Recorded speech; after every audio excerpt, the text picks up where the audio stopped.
Welcome to the Parody, where we tally up the victims in our favorite media. I'm Chelsea Rose, and today we're finishing off Murder Drones with Episode 8, Absolute End. Now listen, I understand this episode is a little divisive. It's not necessarily a grand finale for this show. That would take an enormous amount of time, and I wouldn't be making this video right now. But the finale only ended up at 21 minutes. In fact, it's one of the shortest episodes of the series, with the only shorter ones being episodes 2, 3, and 5.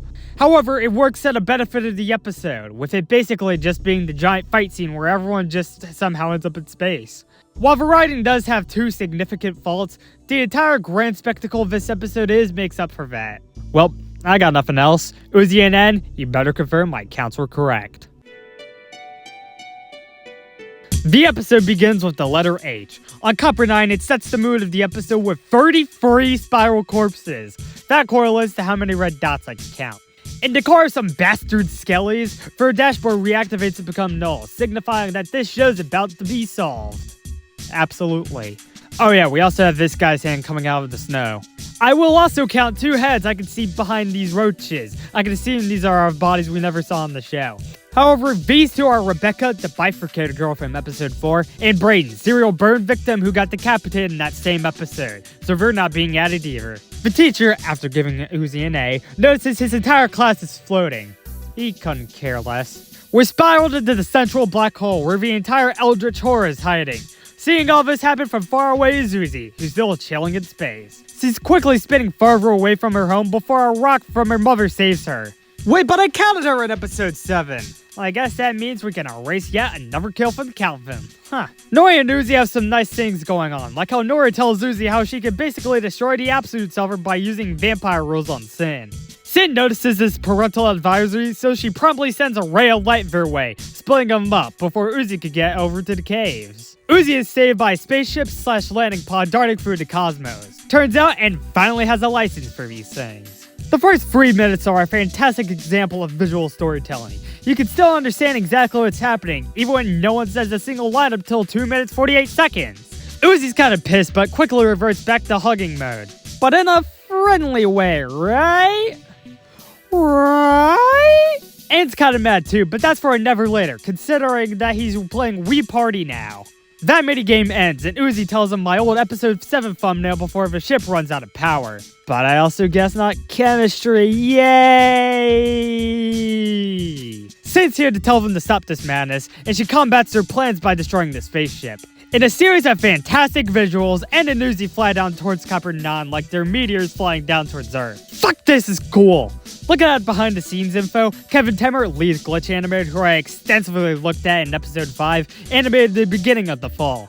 Jacopo Potter animated the other 2/3 of the fall, and Austin Todd provided the sky. As for the fire effects, I couldn't find the source, but it had to be one of the visual effects artists. Before they start the main fight, they cement their friendship with each other, or at least that's what I think is happening, right? Right? Alright. Now it's time for this planet to suffer the consequences! On another planet, Jay's just chilling. And also, she started with Sin and the Solver. I guess dying right away and never reconnecting until episode 6 does that to someone. Other people flying through the unknown are my boy Con, Tyrone Tad, and lead lesbian Lizzie. For her current targets, but she's gonna have to be introduced to the magic of science before she can. Jay just fires a rocket to kill them. Out of freaking nowhere, a sentinel pops up, and someone auto returns the rocket to the sender. Who is it? Well, that might just be some random drone from the manor. There's no way that's— Holy fucking shit! Face back! Face back! Fuck yeah! Her sentinel hits Kiyotaka, voiced by a weirdo guy, after which it allows her to hold her own against the stuck-on-ice Jay. The awesome fight continues as we get a break from when Lizzie's texting V. That's when V's sentinel finds her and starts a chowdown. Jay freaking explodes on the planet, which sends everyone off somewhere else. The sentinel starts a gas leak, but the continued fight scene floods into it. They spit out their beliefs about whatever's happened to them while they fight. It ends when Jay offers V a truce in exchange for working for Sin. V goes for it, but Jay cuts off half her leg. Before Jay can do anything else, V lets out an Uzi euphemism and does the same with Jay's arm. They get interrupted by Uzi and N flying down to deploy a beam through the entire planet. Jay and V start fighting again directly afterwards. They fly down more and land onto the top of Cabin Fever Labs. Wait, weren't their bodies down there? Are those also just flying through space now, or what? Whatever, Uzi and Ed have a cool landing. They don't have time for that though, since Sin slowly levitates up there to show them that she has absolute control. Since this is the finale, let's look at who did Sin for a brief moment. Sin was voiced by Alana Fitzgerald. They have 2 videos on their channel showcasing the raw and unedited lines they did for the character. There was post-production editing to make the voice seem more automated, but I'm surprised how much their raw voice matches up with the final product. Shuffle, shuffle, shuffle, shuffle, shuffle, shuffle. Also, fun fact, it seems that their partner is still streamer Jimmy here, who's best known for this vine. It is Wednesday, my dudes. She drags his surroundings down into nothing and walks towards a single duo with a frightful purpose. That's further confirmed when she assimilates into a literal robotic crab. What is this, Splatoon? She almost stalls back Uzi, but she's able to regain control. Too bad for Enzo, as he gets whipped away by one of the claws. Uzi is left defenseless as Sin cuts off her arm and, oh fuck, takes out her core! As she has a temporary fatal error, I'll add this as Uzi's first ever in-show death. For the first death of Uzi, as always, it was collaborative. Jado Corey was responsible for the first half of it, like the strangulation and the bounce back of Sin's hand. The second half, as in her actual death, was a collaboration by Austin Todd and Joe Marshall.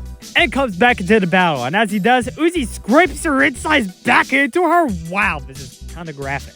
He has a short battle until Sin wraps one of her tentacles around his neck. She then, no joke, tears into him and eventually kills him for a 3rd time by tearing off his head. Uzi is not particularly impressed by her best friend being eviscerated, so she removes the floor beneath both of them. For this scene, animator Eliza Stevenson had to cheat the rigs multiple times to get the shots they needed. This included moving things away from the camera, such as heads, removing other parts, and my favorite, enlarging Ed for the shot where she initially scrapes against his chest. Awesome work, everybody. Also, so I can properly credit the animators and storyboarders for the work they did, I'll include every original source in the description. This will include stuff I couldn't access and talk about because I wrote this at high school. To get away from Sin, she slants a few more structures until there's a building contact close enough for her and Ed to end her. Meanwhile, the fight between Jay and V continue outside. Uzi and Ed make it into the building, but Sin just rushes after them. They're gone by the time we cut back, though. She is able to search for him by using her callback powers and a whole fuck ton of hands. This scene is the most disturbing of the episode, which is due to the combination of both Sin's 2,763 hands and the brief flashbacks Ed has the deaths I assume I already counted. For this scene, Austin Todd made hand loops that the animators could use to make the scene real. They hadn't seen the stop, but the comeback in the second when V also enters the building and starts calling for N. Uzi and N hesitate because she thinks it's a trap. But I don't think they would know that, since, after all, N faced the V imposter last episode. However, V's actually the one being trapped, as Sin has an N imposter for her instead. Everything seems to stop again, but that's actually just the cooldown for this kill! N's dead again, his core ripped straight out. Sin drags out his body to showcase the V. I don't think she likes— oh, now she's running out. See, Sin? There's a giant issue here now. The only person left untouched after that is Uzi. While she cools down, V is left to wallow in Sin's despair. Just normal things like, you know, almost eating Ed's core. Jesus Christ, lady! Before she can, I think Uzi, as evidenced by the wings you can see, stops her at the last second and the core lands back in the end.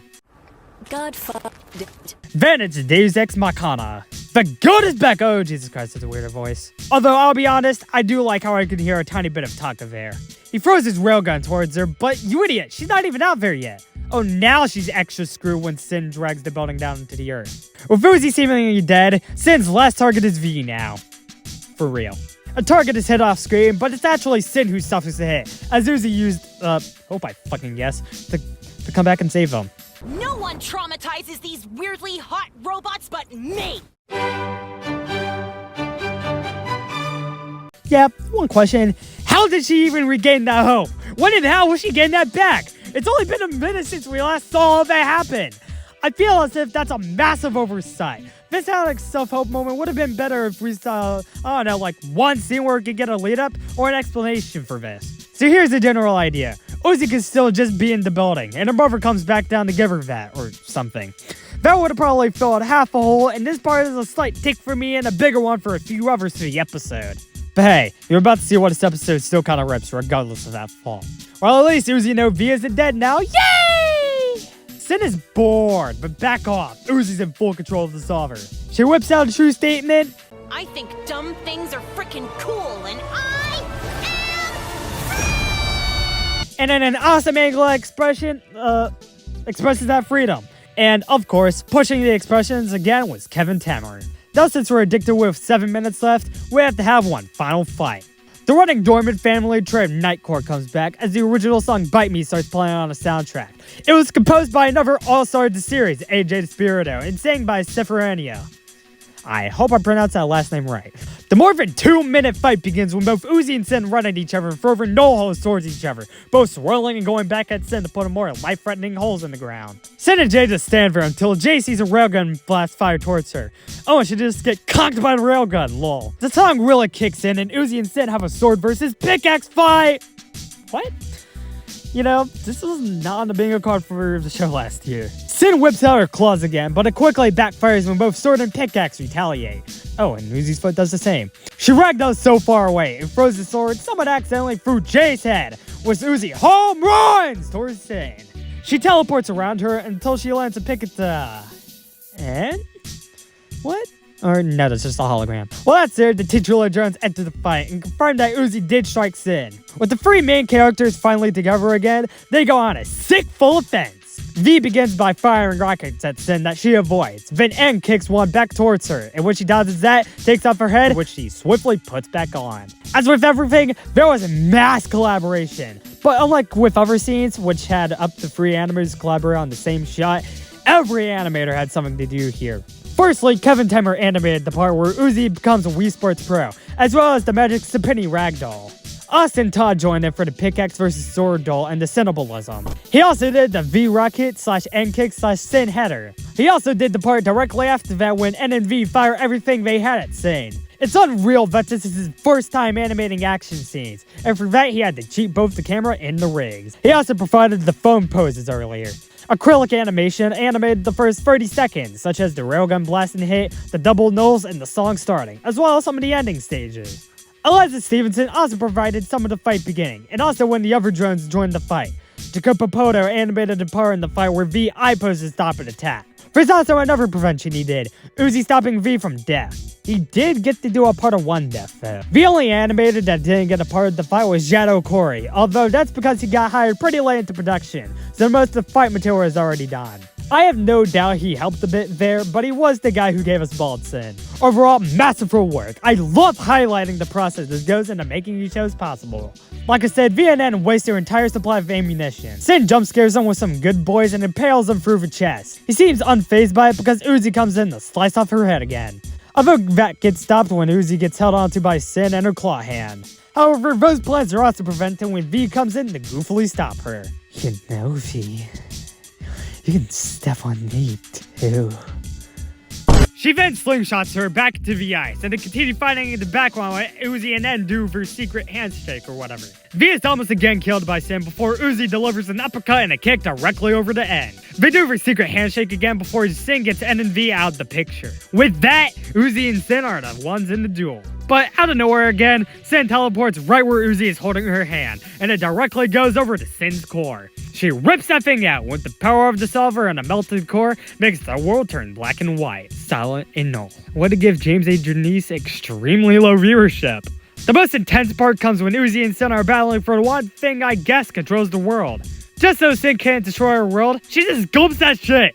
No, Uzi, don't hold it in, it only makes it worse. Her surroundings go back to normal after that, and since we see Sin's body just melt away, I can add our final threat to the count. However, Uzi also isn't normal. Because she ate the nullness, she passes out. When she wakes up, we do see a fatal error on her screen, but I think there's more of a chance that she's just passed out, so I won't add it to the count again. She wakes up on a new Copper 9 where Faz is skating pro now, Lizzie's now without her phone, and where Khan almost falls off but saved at the last minute by Nori, who scurries away directly afterwards. Kinda hot? Well, since the teacher made it. That guy's head was so big, Eliza Stevenson actually had to move it a bunch just to get the shot to work. A bus comes out of the hole and a sentinel's on board, much to the dismay of Lizzie. Finally, N and V emerge from the bus and soon find Uzi. Uzi and N embrace, but just still as best friends, right? Right? V still wants some blood, but that's so we can see Uzi's new eye colors, mix of what the murders and herself had. With all that set aside, we could go back to where we began this show, the classroom, last seen all the way back in episode 2. Now, she knows that Colin was maybe right about the outside, but doesn't matter though since she ended racism. That's my girlfriend! Yeah, and I know Uzi's a girl, not like I figured it out after 10 seconds of the pilot. V is holding a severed head, and I'll add it to our list since it's most likely new. Doll's just chilling. She's dead. MD. Murder drones. MD. After Uzi causes a panic to blow up her entire classroom, the series ends with another original song during the credits. And we also get the spiral again, but here's the deal. I've counted all the spiral corpses I need to, so no more spiralists will spiral me into insanity anymore. We see that Jay is the only occupant of the spiral dome, and that the disassembly drones are officially part of worker civilization. During the credits, I could add a final 5 to the list. 1 during this shot of Uzi and Nen, 2 more during this shot, 1 on the TV and another guy down there, and on 1001 we never saw in episode 3. And finally, this arm in the upper left. There's also a memorial for Doll, then back at the deserted camp, an action setup, and a few freaky things. A post-credits scene reveals that Uzi is now the host of the Solver. Bye-bye, murder drones. Did this series finale build up to be the carnival of carnage we were wishing for? Let's find out and get to the numbers. I need to tell you that N and Uzi are actually dating now.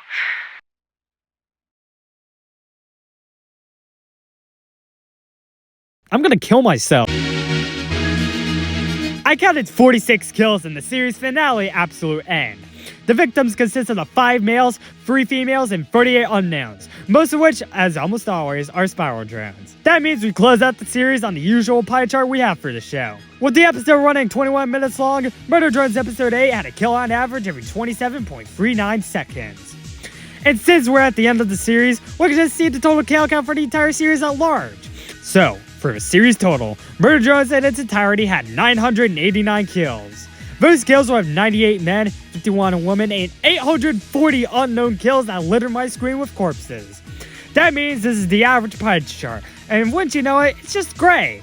Also, comparing the episodes to each other, Episode 7 is the most deadly, while Episode 4 has the least kills of the entire series. With the series lasting 8 episodes, each episode had an average of 123.63 kills. Although that is kind of cheating with all the spirals I sifted through. However, the series had a built-up runtime of 172 minutes, which ultimately leaves us with a kill on average every 10.43 seconds. I'll give Amethyst flavor to sin. She's basically our big bad, and us meters really love to see stuff melt. Broken pistol spiral drones. Yeah, and that's it. Murder Drones lasted from 2021 to 2024. This finale was released August 23rd, when let's just say I was preoccupied with rizzing up regular camps. With Murder Drones ending, there will still be a few more things I want to do with the IP, so fingers crossed for a few more shorter adventures. Until then, I'm Chelsea Rose, and this has been The Parody. Thanks a lot for watching this parody. Honestly, this show throughout the past 20 months has been a blast to go through, so thank you to Glitch and Liam Vickers for making the show happen in the first place. Sorry I waited 6 months for this to happen, but I hope it was worth it. Next up, I got some bigger episodes planned, as obvious by the big media plan I have for 2025. Also, I will be going through another series episode by episode, although it is one I don't like as much. Can't wait to get death threats for those! Thanks for droning! Also, I have this thing now, and G is peak and awesome and silly. Yay, yay, yay, yay, yay!